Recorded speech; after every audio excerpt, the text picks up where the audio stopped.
नमस्कार। पेश आज का न्यूज पॉइंट। ये एक ऐसा मसला है जिस पे आपने मेरे तमाम प्रोग्राम्स पहले भी देखे हैं। बदलते हिंदुस्तान में, समाज में, जिसमें लोग कहते हैं लोग शिक्षित होते जा रहे हैं, उनको अवेयरनेस उनकी बढ़ती जा रही है। ईव टीजिंग, किसी भी लड़की के साथ, किसी भी महिला के साथ छेड़छाड़ की घटनाएं किसी भी सभ्य समाज में एक्सेप्टेबल नहीं होती हैं। ये बहुत पुरानी बात है, बहुत दोहराई हुई बात है। बहुत बड़ा आर्ग्यूमेंट लोग ये देते हैं कि साहब, जब समाज ज्यादा विकसित हो जाता है और शिक्षित हो जाता है, यानी कि डेवलप्ड हो जाता है और एजुकेटेड हो जाता है, तो इस तरह की घटनाएं कम हो जाती है। लेकिन क्या यह हकीकत है? कड़वी सच्चाई है कि यह हकीकत नहीं है। इस तरह की घटनाओं पर कानून कमजोर है, इस तरह की घटनाओं से डील करने की पुलिस की समझ कमजोर है, और सबसे ज्यादा समाज का अपना रिएक्शन कमजोर है।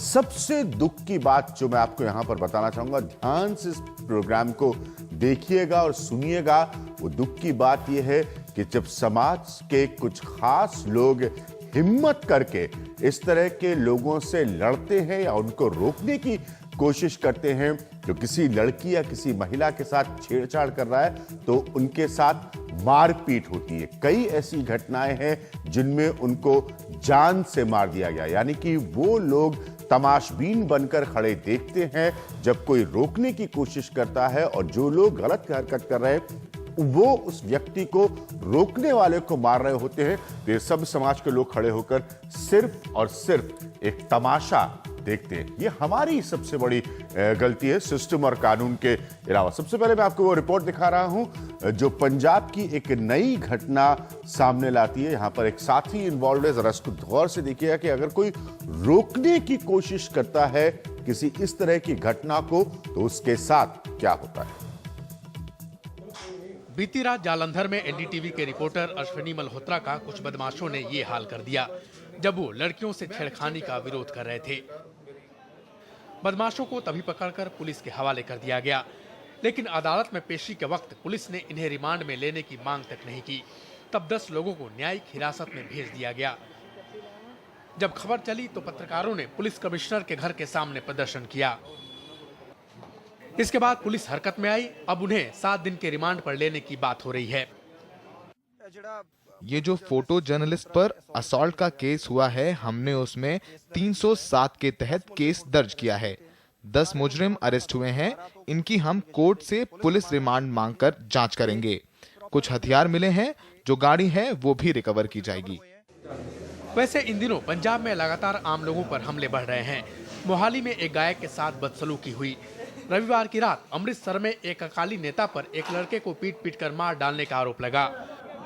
अमृतसर में कैप्टन अमरिंदर सिंह ने राज्य की बिगड़ती हुई कानून व्यवस्था के खिलाफ रैली निकाली।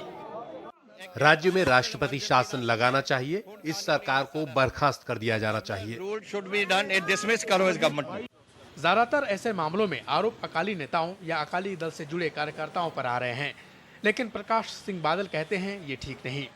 ये ठीक है, इंसिडेंट 2-3 हो गए, मैं मानता हूं, दुख है, अफसोस है। मुझे अफसोस हुआ है। अगर भारत में कहीं सांप्रदायिक सौहार्द और शांति है तो वो पंजाब में है। मगर सरकार को इतने सारे हमलों के जवाब तो देने ही होंगे। जालंधर से अश्विनी मल्होत्रा के साथ आनंद पटेल की रिपोर्ट, एनडीटीवी इंडिया। वहीं पंजाब के अमृतसर में पुलिस ने 3 लोगों को इस मसले में गिरफ्तार किया है, और इन पर लड़कियों के साथ छेड़छाड़ का आरोप है। इन्हें गर्ल्स स्कूल के पास से गिरफ्तार किया गया। पुलिस का कहना है कि इन लड़कों को जब वहां तैनात जवान ने हटने को कहा, तो उन्होंने वहां पर जो जवान मौजूद थे उनके साथ भी धक्का मुक्की की। जो पॉइंट मैं आपके सामने रखने की कोशिश कर रहा हूं, वो लगातार इस तरह की खबरों के जरिए कि हम जिस समाज की बात करते हैं उसमें ये आदत बनता जा रहा है, और लोगों को कतई भी सिस्टम का डर नहीं है, उनको खौफ नहीं है कि अगर इस तरह की घटनाएं होंगी तो उनके साथ सिस्टम का रिएक्शन क्या हो सकता है। मैं आपको अपने पैनल से आज मिलवाना चाहूंगा। मेरे साथ पूर्णिमा अडवाणी जी मौजूद है, एक बहुत ही सीनियर एडवोकेट हैं, नेशनल कमीशन फॉर वुमेन से जुड़ी रह चुकी हैं बहुत लंबे समय तक। शमीना शफीक मौजूद हैं जो कि मेंबर हैं एनसीडब्ल्यू की। इस वक्त प्रताप सिंह बाजवा मौजूद हैं जो पंजाब को रिप्रेजेंट करते हैं देश की संसद में कांग्रेस पार्टी की तरफ से। पिंकी आनंद मौजूद हैं जो कि एक जानी मानी वकील हैं, और कुछ देर बाद कोशिश करूंगा अपने साथी अश्विनी मल्होत्रा, वो भी हमारे साथ हैं, अश्विनी और मेरे सहयोगी आनंद पटेल।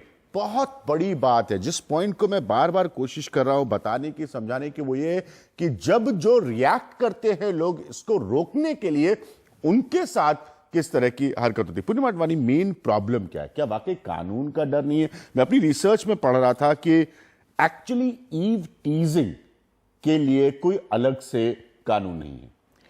देखिए, इंडियन पीनल कोड एक बहुत ही कॉम्प्रिहेंसिव कोड है और उसमें outraging the modesty of a woman नहीं, उसमें है, उसके हिसाब से वो सेक्शन 384 में आप उनको बंद करते हैं, लेकिन अलग से कोई कानून उसका नहीं है। अलग से कानून का विषय नहीं है। आवश्यकता यह है कि जो कानून आज है उसको इम्प्लीमेंट किया जाए, लागू किया जाए। और देखिए, जितना ही कानून को आप बिल्कुल टाइटली वर्डेड करोगे ना, उतने ही लूपहोल्स ज्यादा बढ़ेंगे। अगर आउटरेजिंग मॉडेस्टी का टाइटल है, उसमें जो भी whatever you can describe as outraging modesty of a woman, वो उसमें सीमित हो जाता है। तो हर एक विषय के लिए अलग सा कानून बने, ये कोई आवश्यक नहीं है।